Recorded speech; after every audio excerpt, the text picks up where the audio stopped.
Hello students, आज हम पढ़ेंगे trend of atomic radii in periods and groups. किस तरह से एटॉमिक रेडियाई चेंज होती है। आइए सबसे पहले चलते हैं फर्स्ट पीरियड पे। फर्स्ट पीरियड हमारा बहुत छोटा सा है, hydrogen and then helium. Hydrogen का 1s1 कॉन्फ़िगरेशन है, हीलियम का 1s2 है। ठीक है, हीलियम कैसी है? इनर्ट गैस है, इसका साइज ऑलरेडी लार्ज होगा। ठीक है, तो हाइड्रोजन का साइज छोटा होता है, एटॉमिक रेडियाई छोटी होती है और हीलियम की बड़ी होती है। ठीक है, एक्सेप्शनल केस है। लेकिन जो जनरल ट्रेंड होता है, आपको पहले जनरल ट्रेंड जानना जरूरी है। जनरल ट्रेंड जो होता है, जब हम पीरियड में लेफ्ट टू राइट जाते हैं, किस तरह जाते हैं?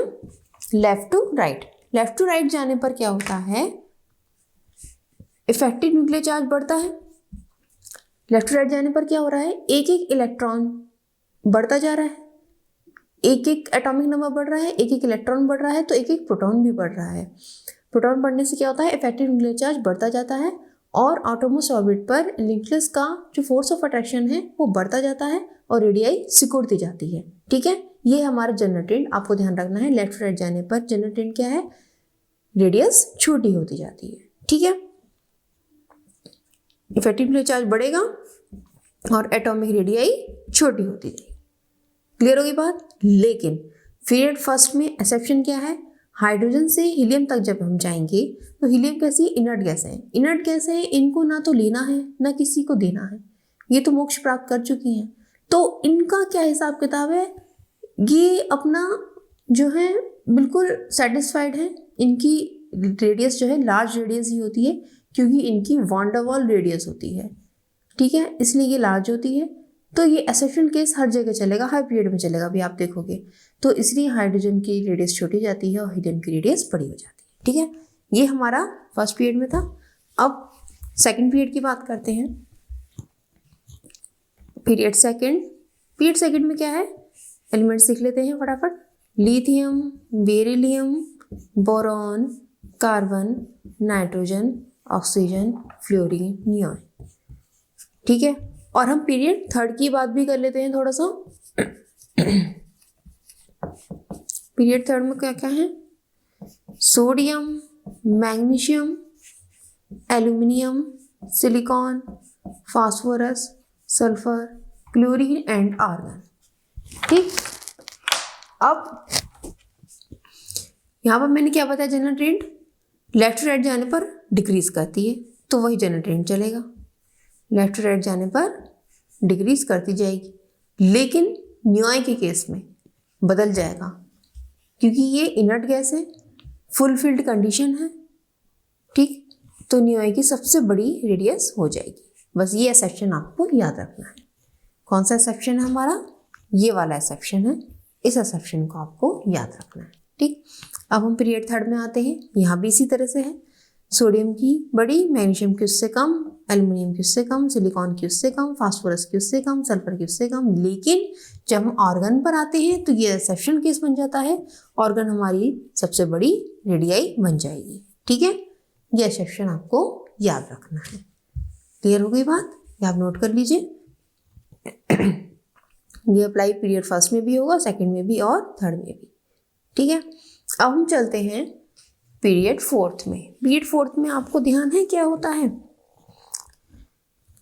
इसको समझने के लिए मैं यहाँ पर पीरियड टेबल ड्रॉ कर रही हूँ, उससे आपको बहुत अच्छा क्लियर होगा। मैं ऐसे ही पढ़ा दूंगी। पीरियड टेबल मुझे पता है स्टार्टिंग में याद नहीं होती है, थोड़ी दिक्कतें पैदा करती है, तो क्यों ना हम उसको समझते चलें तो अच्छा याद रहेगा।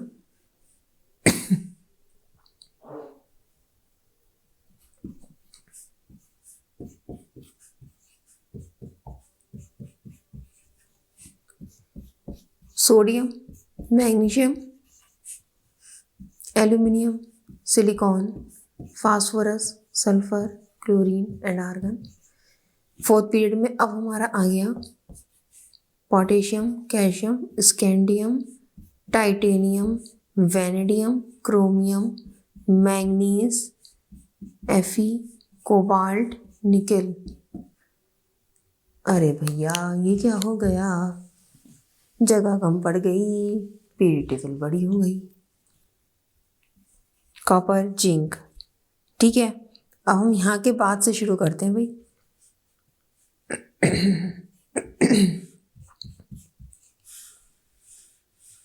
चलो भाई यहाँ से चिपका के थोड़ा सा लिख लेते हैं, है ना भाई, समझ नहीं तो है हमें।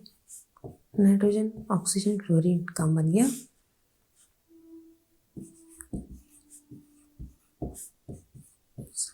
क्लोरीन एंड ऑर्गन, ठीक। Gallium, germanium, arsenic, selenium. अरे भैया मैडम जी आपने तो बड़ा चिपका दिया। ठीक है, जरा पीरियड याद रखो यहाँ। फर्स्ट पीरियड, अरे यार ये हमारा फर्स्ट पीरियड, ये हमारा सेकंड पीरियड, ये हमारा थर्ड पीरियड, ये हमारा फोर्थ पीरियड। चलो भैया फिफ्थ और सिक्स भी लिख लेते हैं। याद तो नहीं है लेकिन फिर भी लिख लेते हैं भाई। आप लोगों को याद तो नहीं है लेकिन फिर भी लिख लेते हैं, क्योंकि जब तक आप देखोगे नहीं उस चीज़ को तब तक समझ नहीं पाओगे, है ना। चलिए भाई, sodium, potassium, rubidium and caesium, calcium, strontium, barium, scandium, ytterbium, यहाँ लेंथेनम से हो जाता है, टेंटेडियम, जिरकोनियम, हाफनियम, वैनेडियम, न्यूबियम, टेंटेलम। अरे भैया जगह की बड़ी किल्लत हो रही है, कोई नहीं, समझने से मतलब है। Chromium, molybdenum, tungsten, MnTc, Re, Ru, OS, cobalt, RH, IR, निकल, PD, PT, copper, Ag, Au, zinc, cadmium, Hg, indium, thallium. ठीक है, इतना समझते हैं, ठीक है। चलो भाई आ जाओ, हम पीरियड्स की बात कर रहे हैं। पहले किसकी बात कर रहे हैं? पीरियड्स की। हमने यहाँ तक तो बता दिया आपको, पहला पीरियड, दूसरा पीरियड, तीसरा पीरियड। अब फोर्थ पीरियड की बात करते हैं। फोर्थ पीरियड क्या है हमारा? ये है, ठीक है, ये फोर्थ पीरियड है। और यहाँ से हमारे डी एलिमेंट्स शुरू हो जाते हैं। यहाँ डी ब्लॉक शुरू हो जाता है, और जब डी ब्लॉक शुरू होता है तो यहाँ पर, यहाँ जो 3D सब शेल होता है, यहाँ इलेक्ट्रॉन फिल करना शुरू हो जाते हैं, तो इसलिए इसे नाम दिया गया है 3D सीरीज। ठीक है, यहाँ पर 4D इलेक्ट्रॉन भरना शुरू होते हैं तो इसको नाम दिया है 4D सीरीज का, और यहाँ पर 5D इलेक्ट्रॉन भरना शुरू होते हैं इसलिए इसे नाम दिया गया है 5D सीरीज का। क्लियर हो गया? ये आपको ध्यान रखना, 3D, 4D, 5D। अब होता क्या है इसमें, हम जब लेफ्ट टू राइट जाते हैं तो क्या होता है, एटॉमिक नंबर बढ़ता है। एटॉमिक नंबर एक एक करके बढ़ता जाता है तो उससे रेडियस छोटी होती जानी चाहिए, ठीक है। लेकिन ऐसा नहीं होता है, लेकिन ऐसा नहीं होता है। ऐसा क्यों नहीं होता है, इसको हम थोड़ा सा ऊपर समझते हैं कि भाई ऐसा क्यों नहीं होता है। ये देखो आप यहाँ से थोड़ा देख, मैं यहाँ लिख देती हूँ। Scandium, titanium, vanadium, chromium, manganese, Fe, cobalt, nickel, copper and zinc. ठीक है, ये है हमारे पास एलिमेंट्स। इसमें क्या है, इसका कॉन्फ़िगरेशन, स्कैंडियम 21 होता है। 21 का मतलब आर्गन के 18, 4s2 19, 20 और एक 21, 3D1 सीरीज होती है, 3D1। इसी तरह से आप कॉन्फ़िगरेशन आप देखो, पॉज करके चाहें सबके कॉन्फ़िगरेशन लिख सकते हो जिससे समझ में आ जाए। 3D2, 3D3, यहाँ पर क्या होता है, D5 कंडीशन बताया था। क्रोमियम और कॉपर का एक्सेप्शन होता है, D5 कंडीशन आ जाती है। मैंगनीज में भी D5 होती है, Fe में D6, कोबाल्ट में D7, निकल में D8, कॉपर में D10 होती है और जिंक में भी D10 होती है। ठीक है, तो होता क्या है, यहाँ देखो आप, यहाँ पर क्या हो रहा है, एक एक करके इलेक्ट्रॉन बढ़ रहा है, एक एक करके इलेक्ट्रॉन बढ़ रहा है तो रेडियाई डिक्रीज होती जाएगी। रेडियाई डिक्रीज होती जाएगी। ये इलेक्ट्रॉन बढ़ता जा रहा है कि करके, कोई कैसा भी फोर्स नहीं लग रहा है। अब यहाँ के देखो आप, यहाँ पर क्या कंडीशन बन जाती है, यहाँ तक तो डिक्रीज हुआ, यहाँ पर क्या है, पेयरिंग स्टार्ट हो जाती है। डी में कितने होते हैं, 5 ऑर्बिटल्स होते हैं, ठीक है, 5 ऑर्बिटल्स होते हैं। यहाँ तो एक एक करके बढ़ा, कोई दिक्कत नहीं रही। क्रोमियम आया, हाफ फिल्ड कंडीशन हो गई, मैग्नीज में भी हाफ फिल्ड कंडीशन हो गई। Fe में की तरफ बढ़े तो क्या हुआ, पेयरिंग स्टार्ट हो गई। कोबाल्ट की तरफ बढ़े, फिर एक और पेयरिंग स्टार्ट हो गई, ठीक। तो पेयरिंग होने से क्या होता है, जब पेयरिंग स्टार्ट होती है तो जब 2 इलेक्ट्रॉन हम एक कमरे में रखेंगे और इलेक्ट्रॉन कैसे हैं, अपोजिट चार्ज हैं, एक दूसरे को रिपेल करते हैं, तो उससे क्या होता है, इलेक्ट्रॉन इलेक्ट्रॉन रिपल्शन स्टार्ट हो जाता है। कौन सा रिपल्शन स्टार्ट होता है, इलेक्ट्रॉन इलेक्ट्रॉन रिपल्शन। ये बताओ, 2 दोस्त हैं जो बहुत झगड़ते हैं आपस में, उनको एक कमरे में रख दोगे तो क्या होगा, वो तो और झगड़ेंगे, ठीक है। तो यही कंडीशन यहाँ पे क्रिएट हो जाती है, इलेक्ट्रॉन इलेक्ट्रॉन रिपल्शन स्टार्ट हो जाता है, यहाँ भी इलेक्ट्रॉन इलेक्ट्रॉन रिपल्शन स्टार्ट होता है। इससे क्या होता है, रेडियाई बढ़ जाती है, रेडियाई बढ़ जाती है। वो कैसे, देखो जैसे जैसे इलेक्ट्रॉन बढ़ रहा है साइज बढ़ना होगा चाहिए, जितना साइज बढ़ता है, ठीक है, एक साइड में क्या हो रहा है, 2 घटनाएं घट रही हैं, इलेक्ट्रॉन बढ़ते जा रहे हैं, साइज बढ़ता जा रहा है, इलेक्ट्रॉन बढ़ते जा रहे हैं, साइज बढ़ता जा रहा है। लेकिन दूसरी तरफ उसी सेम टाइम पर दूसरी घटना घटती है इलेक्ट्रॉन रिपल्शन की, ठीक है। इलेक्ट्रॉन बढ़ते जा रहे हैं, साइज घटता जा रहा है, क्योंकि इफेक्टिव न्यूक्लियर चार्ज बढ़ रहा है, रेडियस सिकुड़ती जा रही है, लेकिन उसी टाइम पे इलेक्ट्रॉन इलेक्ट्रॉन रिपल्शन बढ़ता जा रहा है। दोनों अपोजिट क्रियाएं एक साथ हो रही हैं, ठीक है, दोनों अपोजिट क्रियाएं एक साथ हो रही हैं, जिसकी वजह से साइज जो है ना बढ़ पाता है ना ही घट पाता है। ऐसा समझ में नहीं आया, इसको इस तरह समझो। ये तो आपने क्लियर समझ लिया है, इसको मैं मिटा देती हूँ।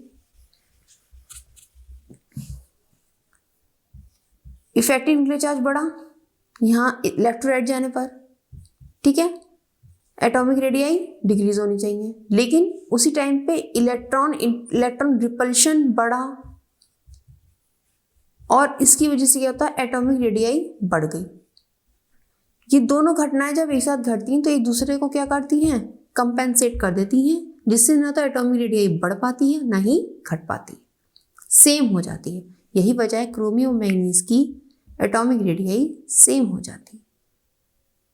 आई बात क्लियर, समझ में आई, ठीक है, कि यहां तक सेम हो जाती है, स्टेगनेंट कंडीशन बन जाती है। ऐसा क्यों हुआ, समझ में आया, इफेक्टिव न्यूक्लियर चार्ज बढ़ा, एटॉमिक रेडियाई घटी, लेकिन उसी सेम टाइम पर इलेक्ट्रॉन रिपल्शन बढ़ा, जिसकी वजह से एटॉमिक रेडियाई बढ़ गई। एक तरफ घट रही एक तरफ बढ़ रही तो क्या होगा, बराबर हो जाएगा, और जो है रेडियस सेम हो जाती है, स्टेगनेंट हो जाती है। तो यानी कि स्कैंडियम से क्रोमियम तक तो एटॉमिक रेडियाई घटती है, लेकिन क्रोमियम से निकल तक स्टेगनेंट हो जाती है और उसके बाद फिर बढ़ना शुरू हो जाती है, फिर बढ़ना शुरू हो जाती है। कॉपर में देखो ये कंडीशन आ जाती है, D10 कंडीशन यही है, कॉपर में कंडीशन है कि स्टेबल कंडीशन है, जिंक में भी D10 कंडीशन रहती है, और ये बहुत ही स्टेबल कंडीशन है जिंक की। क्यों, क्योंकि इसमें 4s2 s ऑर्बिटल भी भरा हुआ है और 3d ऑर्बिटल भी भरा हुआ है, तो जिंक का साइज बहुत ज़्यादा बढ़ जाता है, ठीक है। तो अब मैं इसको रब करके दोबारा से लिखती हूँ। इनका साइज होता क्या है, कई कंपैरिजन देखिए। अब आपने ये तो समझ लिया स्कैंडियम से क्रोमियम तक घट रहा है, क्रोमियम से निकल तक स्टेगनेंट है, उसके बाद बढ़ रहा है, तो किसका कितना साइज है ये भी हमें पता होना चाहिए। फिर से मैं इसको लिख रही हूँ,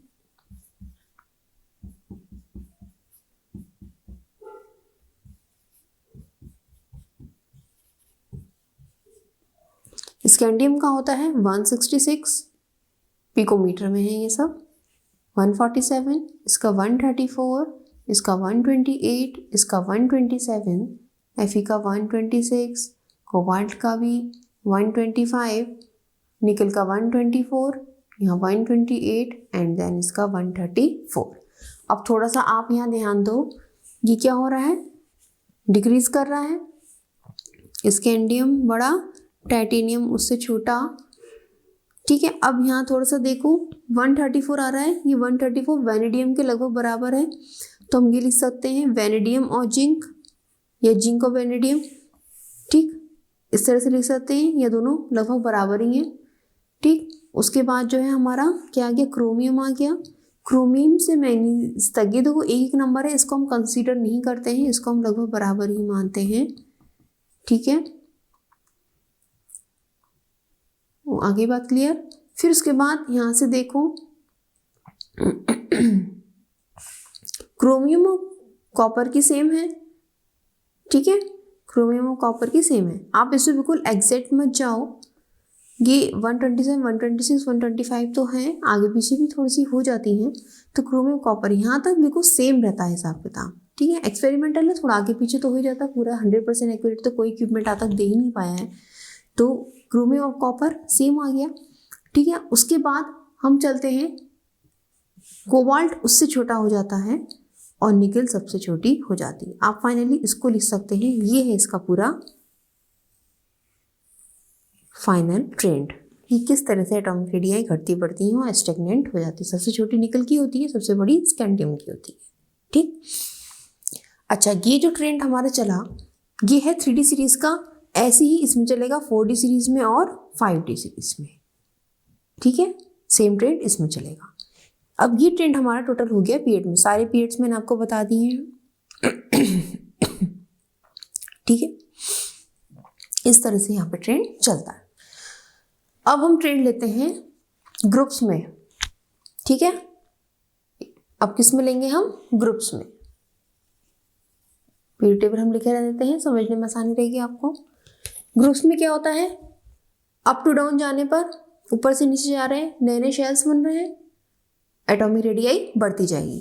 यहाँ भी नए नए शेल्स बन रहे हैं, एटॉमिक रेडियाई बढ़ती जाएगी। ठीक है, सब में बढ़ेगी। एक्सेप्शन कहाँ है, मेन चीज क्या है एक्सेप्शन की, जो हमें याद रखना पड़ता है, वही एग्जाम में पूछे जाते हैं। एक्सेप्शन क्या है,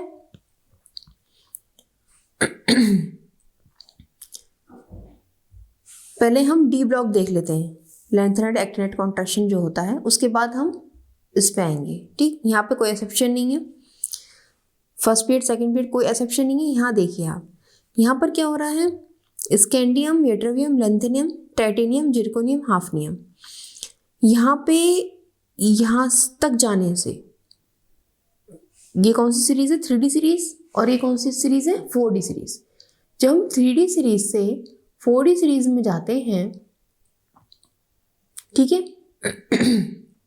साइज बढ़ता है। ठीक, कोई प्रॉब्लम नहीं है, यहाँ साइज बढ़ता है क्योंकि नए नए शेल बनते हैं और साइज बढ़ता है। लेकिन जैसे ही हम 4D सीरीज से 5D सीरीज में जाते हैं, साइज सेम हो जाता है। यही मेन चीज़ है जो आपको याद रखनी है। ठीक, मैं इसे मिटा देती हूँ, आपने नोट कर लिया होगा।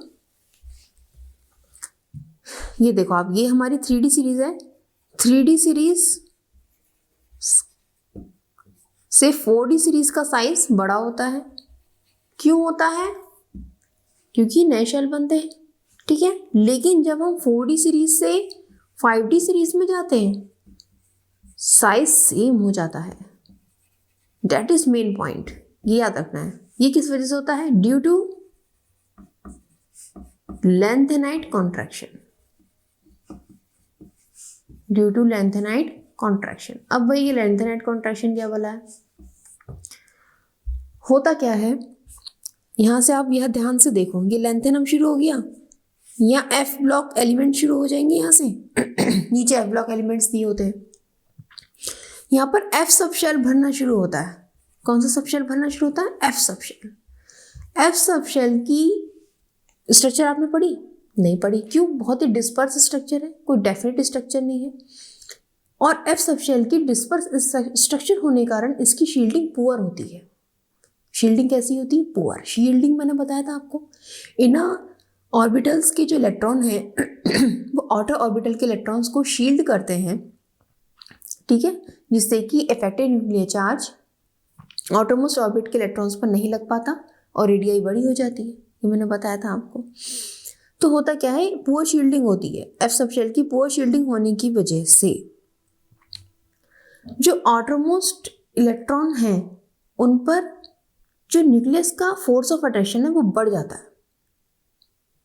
वही देखो राजा है, ठीक, मैंने आपको बताया भी था, फिर से याद कराने के लिए मैं दोबारा से बता देती हूँ।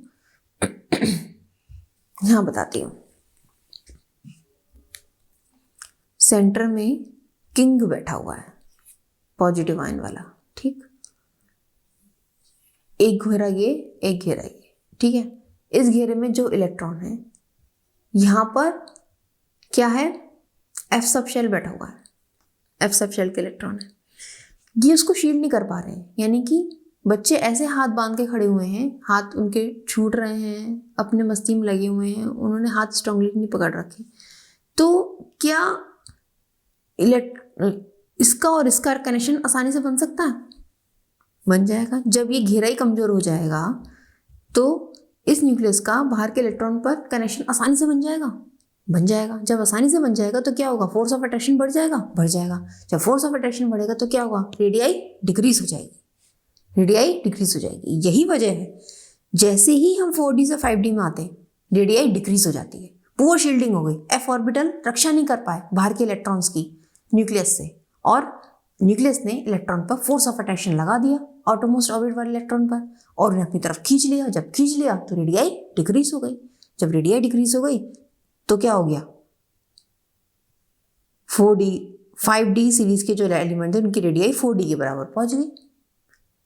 नए शेल बनने कोई फायदा ही नहीं मिला क्योंकि एफ सब शेल रक्षा ही नहीं कर पाए, और जो है फोर्स ऑफ अट्रैक्शन बढ़ गया और रेडियाई डिक्रीज हो गई। तो इसलिए 4D सीरीज की रेडियाई 5D सीरीज की रेडियाई के बराबर हो जाती है। आई बात क्लियर?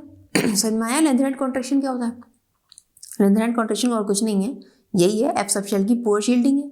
पुअर शील्डिंग की वजह से बाहर के आउटरमोस्ट ऑर्बिट के इलेक्ट्रॉन की वो न्यूक्लियस से रक्षा नहीं कर पाते हैं, इसलिए न्यूक्लियस जो है आउटरमोस्ट ऑर्बिट के इलेक्ट्रॉन पर फोर्स ऑफ अट्रैक्शन ज़्यादा लगा देता है और जो है रेडियाई सिकुड़ जाती है, और किसके बराबर पहुंच जाती है, 4D सीरीज के बराबर पहुंच जाती है। यही वजह 4D सीरीज और 5D सीरीज की एटॉमिक रेडियाई सेम होती है। आई बात क्लियर? ठीक, ये बात ध्यान रखना, ये दोनों बातें बहुत इंपॉर्टेंट हैं क्योंकि एग्जाम में कभी भी पूछ ली जाती हैं। ठीक है, 4D सीरीज में हमारे ये एलिमेंट्स हो गए और 5D सीरीज में ये एलिमेंट्स। से क्वेश्चन आता है किस तरह से, क्वेश्चन आपसे ये पूछा जाएगा कॉपर Ag और Au में ये बताइए किसकी रेडियाई सबसे बड़ी है।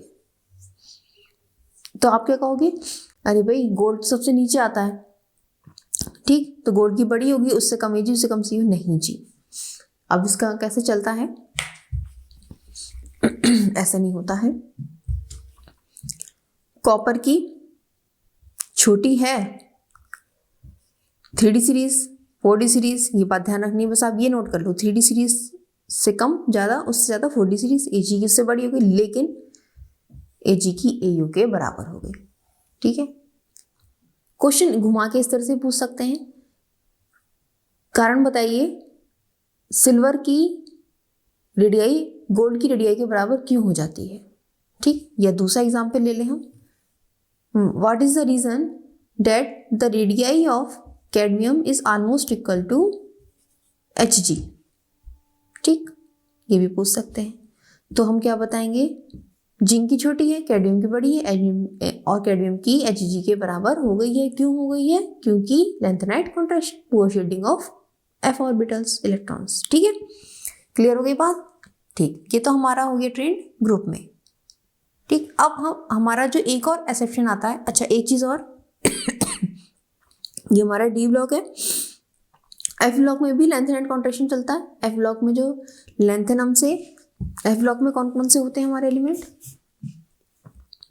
लेंथेनम से ल्यूटियम तक और एक्टिनियम से फ्लोरेंशियम तक, ये जो होते हैं एलिमेंट्स, इनमें भी लेंथेनाइट एक्टिनाइट कॉन्ट्रैक्शन होता है। लेंथेनम सीरीज है तो लेंथेनाइट कॉन्ट्रैक्शन बोलेंगे, एक्टिनम सीरीज है तो एक्टिनाइट कॉन्ट्रैक्शन बोलेंगे। इसमें भी कॉन्ट्रैक्शन होता है। क्यों होता है, यहाँ पर क्या होता है, इलेक्ट्रॉन एक एक करके f ऑर्बिटल में भरना शुरू होते हैं। अब आप मुझसे ये कहोगे कि मैम लेफ्ट टू राइट जाने पर तो ऑलरेडी कॉन्ट्रैक्शन होगा क्योंकि एटॉमिक रेडियाई घटेगी, इफेक्टिव न्यूक्लियर चार्ज बढ़ेगा। तो अब इसमें हमने लेंथेनाइट और एक्टिनाइट कॉन्ट्रैक्शन नाम क्यों दिया है, उसकी वजह ये है, और पीरियड्स में जब हम लेफ्ट टू राइट जाते हैं तो एक एक करके एटॉमिक नंबर बढ़ता जाता है और एटॉमिक रेडियाई उसके विहाफ पर उसके अनुपात में घटती है, ठीक है। लेकिन इसमें क्या होता है, जैसे जैसे एटॉमिक नंबर एक एक बढ़ता जाता है एफ सबशेल में रेडियाई बहुत तेजी से घटना शुरू हो जाती है। समझ रहे हैं, बहुत तेजी से, जो नहीं घटना चाहिए, एबनॉर्मली बहुत ज़्यादा घटना शुरू हो जाती है। उसकी वजह क्या है, contraction, lanthanide contraction and actinide contraction, जो बहुत तेजी से घटना शुरू हो जाती है। क्यों? पोर शील्डिंग ऑफ एफ ऑर्बिटल, बहुत तेजी से जैसे ही एक इलेक्ट्रॉन बढ़ा, एक प्रोटॉन बढ़ा, उसने और आउटरमोस्ट ऑर्बिट पर और ज़्यादा फोर्स ऑफ अट्रैक्शन लगा दिया तो वो और ज़्यादा घट गई। जैसे जैसे हम चलो हम लेंथेनम सीरीज की बात करते हैं। LACE, ठीक है। ऐसा हम आगे बढ़ते जाएंगे, प्रोमेथियम, सैमेरियम, गैडोलियम, ठीक है।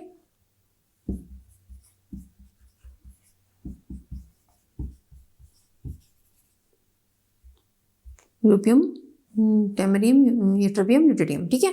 अब हम यहाँ से बढ़ रहे हैं लेफ्ट राइट, एक एक करके हमारा एफ सबशेल में इलेक्ट्रॉन बढ़ जा रहे हैं। 1 हुआ, 2 हुआ, फिर 3 हुआ, तो क्या होता जाता है, बहुत तेजी से ये जो डिक्रीज इन साइज होता है बहुत तेजी से होता जाता है, ठीक है, एबनॉर्मली। इसकी वजह क्या है, लेंथेनाइट कॉन्ट्रैक्शन। ऐसा में ऐसे ही एक्टिनम सीरीज में होता है, एक्टिनाइट कॉन्ट्रैक्शन। ये आपका था पीरियड में। अब हम ग्रुप में लेके चलते हैं। अब नेक्स्ट है ट्रेंड इन ग्रुप, ठीक है। सबसे ज़्यादा जो एक्सेप्शन है वो है ग्रुप 13 में। नॉर्मली सब ग्रुप में क्या होता है, अप टू डाउन जाने पर रेडियाई इंक्रीज करती है क्योंकि नए नए शेल बनते हैं और एटॉमिक रेडियाई और आयनिक रेडियाई बढ़ती हैं। लेकिन ग्रुप 13 में क्या होता है, ग्रुप 13 में boron, aluminium, gallium, indium and thallium, ठीक है, ये एलिमेंट होते हैं। अब होता क्या है, जैसे जैसे नए नए शेल बनते जा रहे हैं तो नॉर्मली हम क्या कहेंगे कि भाई रेडियाई इंक्रीज होती जाएगी। लेकिन अब आप गौर करो, ये जो है ये हमारा सेकंड पीरियड में है, ये थर्ड पीरियड में है, ये फोर्थ में, ये फिफ्थ में और ये सिक्स्थ में। अब आपको याद हो कि फोर्थ पीरियड से क्या होता है, हमारे डी ब्लॉक एलिमेंट शुरू हो जाते हैं। तो अब आप ये बताओ, जब डी ब्लॉक एलिमेंट्स यहाँ शुरू हो गए, यहाँ पर 10 डी ब्लॉक एलिमेंट्स ऑलरेडी पहले से हैं, ठीक है, तो गैलियम में डी ब्लॉक क्या होगा, फुल्ली फिल्ड होगा, डी ब्लॉक फुल्ली फिल्ड होगा, ठीक। चलिए, अब होता क्या है, एक्चुअली क्या देखा गया है कि गैलियम की रेडियस एल्युमिनियम से क्या होनी चाहिए, बड़ी होनी चाहिए। गैलियम की रेडियस एल्युमिनियम से बड़ी होनी चाहिए, लेकिन एक्चुअल होता क्या है, गैलियम की रेडियस एल्युमिनियम से छोटी होती है। गैलियम की रेडियस एल्युमिनियम से छोटी होती है। अब ऐसा क्यों होता है भाई, वाई ऐसा क्यों होता है? तो उसका रीज़न क्या है? उसका रीज़न ये है, देखिए यहाँ से मैंने अभी आपको क्या बताया कि डी ब्लॉक फुल्ली फिल्ड हो जाता है, डी ब्लॉक एलिमेंट भरना स्टार्ट हो जाते हैं। अब डी ब्लॉक की शील्डिंग कैसी होती है, शील्डिंग कैसी होती है डी ब्लॉक की? शील्डिंग का मतलब क्या होता है, बचाव। मैंने आपको सिंपल भाषा में बताया, बचाव। बचाव कैसा होता है, पुअर, बहुत ही गंदा बचाव होता है, ये बचा ही नहीं पाते हैं। आउटरमोस्ट ऑर्बिट के इलेक्ट्रॉन पर जो फोर्स ऑफ अट्रैक्शन न्यूक्लियस का पड़ता है, न्यूक्लियस बार बार उन्हें अपनी तरफ खींचना चाहता है। न्यूक्लियस क्या चाहता है, भैया जहाँ जहाँ इलेक्ट्रॉन छितरा हुआ है मैं उसे अपनी तरफ खींच लूँ। वो बार बार ऐसे फोर्स ऑफ अट्रैक्शन इस तरह से लगता है कि मैं अपनी तरफ खींच लूँ उसे। लेकिन होता क्या है, डी ब्लॉक एलिमेंट्स और डी इलेक्ट्रॉन्स, जो डी सबशेल भरा उसके जो इलेक्ट्रॉन्स हैं, ठीक है, उसकी पुअर शील्डिंग होती है डी ब्लॉक की। पुअर शील्डिंग का मतलब उसके जो इलेक्ट्रॉन होते हैं बाहर के इलेक्ट्रॉन से, जैसे ये न्यूक्लियस खींच रहा है ना, न्यूक्लियस क्या कह रहा है, मैं बाहर के इलेक्ट्रॉन को खींचूंगा सबसे पहले। देखो सेंटर में बैठा है राजा, वो कहता है जो बाहरी सीमा है, बाहरी सीमा है, मैं उसके सैनिकों पर प्रहार करूंगा, उनको अपनी तरफ खींचूंगा, ठीक। अब बाहर की जो लेयर है उससे रक्षा कौन करेगा, उनकी अंदर वाली लेयर करेगी। भाई सैनिकों के घेरे बने हुए हैं, एक घेरा ये है, एक दूसरा घेरा गया, तीसरा घेरा गया, भाई तीसरे घेरे के सैनिकों पर प्रहार करना चाहता है ये राजा बैठा हुआ, तो दूसरे घेरे के जो सैनिक है वो बचाव करेंगे नहीं करेंगे कि नहीं जी हम खड़े हैं यहाँ पर प्रहरी बन के, तुम उनका कोई नुकसान नहीं कर पाओगे, ठीक है, उनके पास पहुंचने नहीं देंगे हम तुम्हें, ठीक। तो होता क्या है, जो डी ऑर्बिटल के इलेक्ट्रॉन होते हैं उनका बचाव बहुत ही बेकार होता है, बहुत बेकार। शील्डिंग इफेक्ट का क्या क्रम होता है, एस सबसे ज्यादा, पी उससे कम, डी उससे कम और एफ उससे कम, ये होता है क्रम।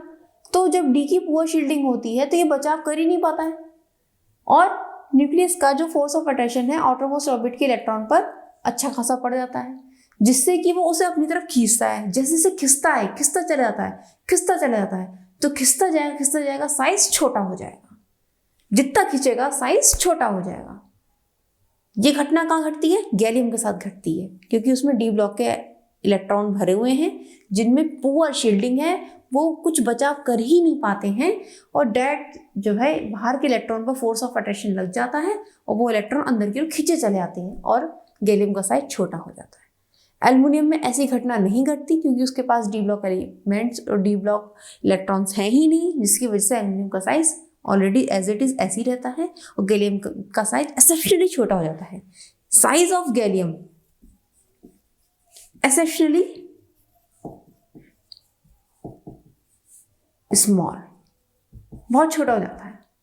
तो जब छोटा हो जाएगा तो क्या होगा, क्या क्रम बनेगा फाइनली, तो जो अब क्रम बनता है वो ये बनता है कि बोरॉन, गैलियम, एल्युमिनियम। अच्छा एक चीज और बताऊं मैं आपको, इंडियम और थैलियम, यहां पर क्या होगा, यहां पर 4f इलेक्ट्रॉन बनना शुरू होंगे। कहां से होंगे, यहां से, इंडियम से 4f शुरू हो जाएंगे। f की तो और भी पुअर शील्डिंग होती है, f की और भी ज्यादा पुअर शील्डिंग होती है। 6 पीरियड और 7 पीरियड से 4f एंड 5f भरना शुरू होते हैं। यहाँ पर 4f भरा हुआ होगा तो इसकी तो और भी ज्यादा पुअर शील्डिंग है। पुअर शील्डिंग की वजह से क्या होता है, थैलियम का साइज और छोटा हो जाता है, वो एक रीजन है। जैसे डी सबशेल के इलेक्ट्रॉन की पुअर शील्डिंग, ऐसी एफ सबशेल के इलेक्ट्रॉन की पुअर शील्डिंग, तो और ज्यादा फोर्स ऑफ अट्रैक्शन पड़ता है आउटरमोस्ट ऑर्बिट के इलेक्ट्रॉन पर न्यूक्लियस का, और जो है क्या होता है, पुअर शील्डिंग की वजह से एफ, डी और एफ इलेक्ट्रॉन की पुअर शील्डिंग की वजह से आउटरमोस्ट ऑर्बिट के इलेक्ट्रॉन न्यूक्लियस के पास खींचे चले आते हैं और साइज और छोटा हो जाता है। यानी कि थैलियम का साइज लगभग इंडियम के बराबर पहुंच जाता है। देखो इंडियम और थैलियम में कितना अंतर है, शेल का एक डिफरेंस हो रहा है, नहीं हो रहा है, लेकिन साइज सेम ही रहता है। तो यानी कि इंडियम का साइज लगभग थैलियम के बराबर हो जाता है, ठीक है। तो ये इनका जो है क्रम बनेगा, ये इंपॉर्टेंट है, आप इसको नोट कर लीजिए। क्लियर हो गया। अब कुछ आपको मैं और खास एसेशन बताती हूँ जो जेईई मेन और एडवांस लेवल के हैं, उनको आप ध्यान से समझिए और इसे नोट कीजिए।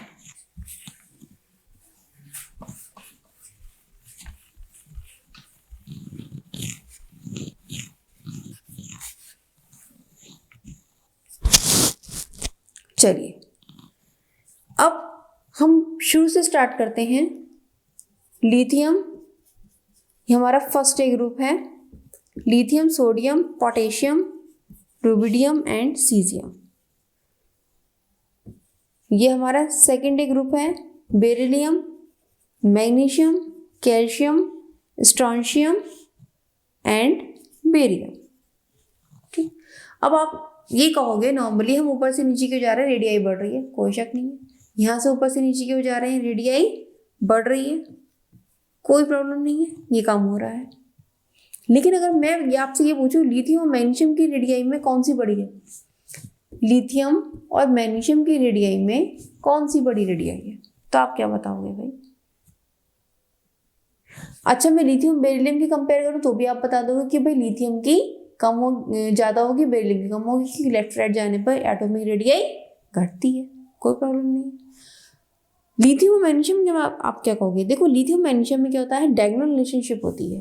कैसी रिलेशनशिप होती है, डायगोनल रिलेशनशिप। उसमें क्या होता है, ऑलमोस्ट सारी जो प्रॉपर्टीज होती हैं वो लगभग सेम हो जाती है, उसमें साइज भी सेम होता है। लेकिन अब आप यहाँ नॉर्मली देखो, सोडियम का साइज लिथियम से बड़ा है, सोडियम का साइज लिथियम से बड़ा है, और सोडियम मैग्नीशियम में कितना डिफरेंस है, सिर्फ एक इलेक्ट्रॉन तो बढ़ता है, ठीक है, एक ही इलेक्ट्रॉन तो बढ़ता है, इसलिए लिथियम और मैग्नीशियम में कौन सा बड़ा होगा, मैग्नीशियम ही बड़ा होगा, ठीक है, लिथियम मैग्नीशियम, मैग्नीशियम ही बड़ा होगा।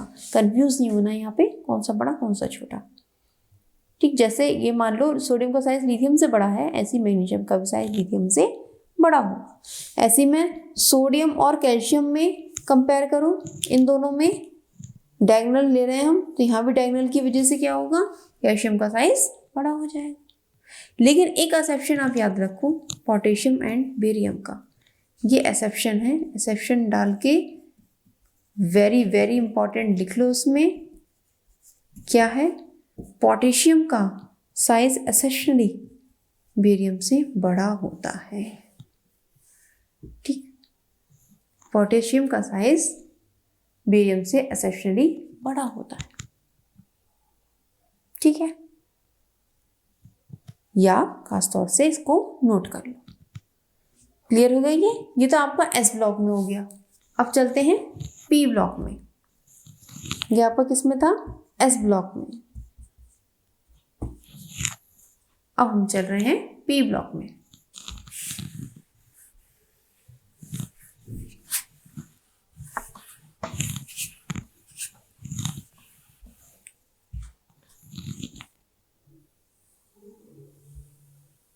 चलिए, पी ब्लॉक में तो भैया बहुत सारे एलिमेंट हैं, चलो भाई लिख लेते हैं, boron, aluminium, gallium, indium, thallium, carbon, silicon, germanium, tin, lead, nitrogen, phosphorus, arsenic, antimony, bismuth, oxygen, sulphur, selenium, tellurium, polonium, FCl, Br, I, AT। भाई यही तो है एलिमेंट, और क्या है एलिमेंट, यही एलिमेंट है। अब भाई आप खुद समझो, खुद देखो, बोरॉन से एल्युमिनियम आने पर हमने तो यहाँ एनमोल ही पढ़ ली, क्या होता है, बाकी सब में नॉर्मली क्या ट्रेंड है, रेडियाई बढ़ती जा रही है, कोई प्रॉब्लम नहीं है, रेडियाई बढ़ती जा रही है। अब मैं पूछूं इन दोनों में किसकी रेडियाई बढ़ी है, भाई ये दोनों पूछ लूं मैं तो जैसे एल्युमिनियम की बड़ी है ऐसी सिलिकॉन की भी बड़ी होगी। मैं किस में पूछूं, मैं इन दोनों में पूछ लूं तो किसकी होगी, नॉर्मली सल्फर की बड़ी होगी।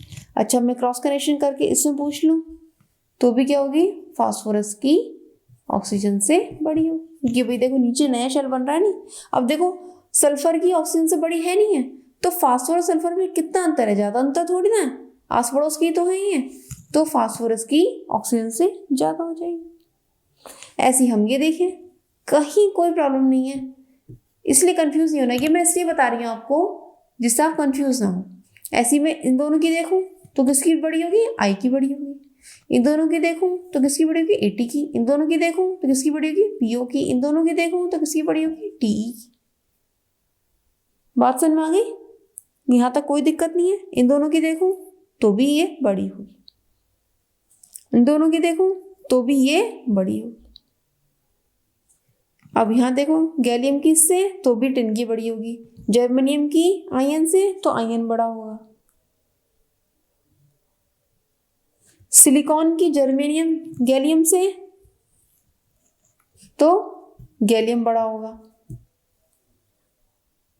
ठीक। ये मत कहना गैलियम का एक्सेप्शनली बहुत छोटा हो जाता है, तो इस वजह से कहीं ऐसा ना हो कि एल्युमिनियम से भी छोटा है तो सिलिकॉन के बराबर बढ़ जाए, नहीं, ये बात आपको याद रखो, बस जो एक्सेप्शन है उसको दिमाग में रखो, बाकी सब कुछ नॉर्मल है। जहां एबनॉर्मलिटी वो मैं बताऊंगी वही लिखवाऊंगी।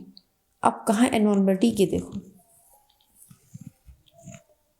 एबनॉर्मलिटी अब यहाँ है। क्या एबनॉर्मलिटी है, एल्युमिनियम का साइज एक्सेप्शनली जर्मेनियम से बड़ा है, इस पर डाल लो most important exception, very very important exception.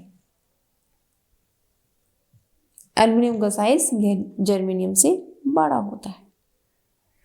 अब एक और है एक्सेप्शन, आयन का साइज लेड से बड़ा होता है।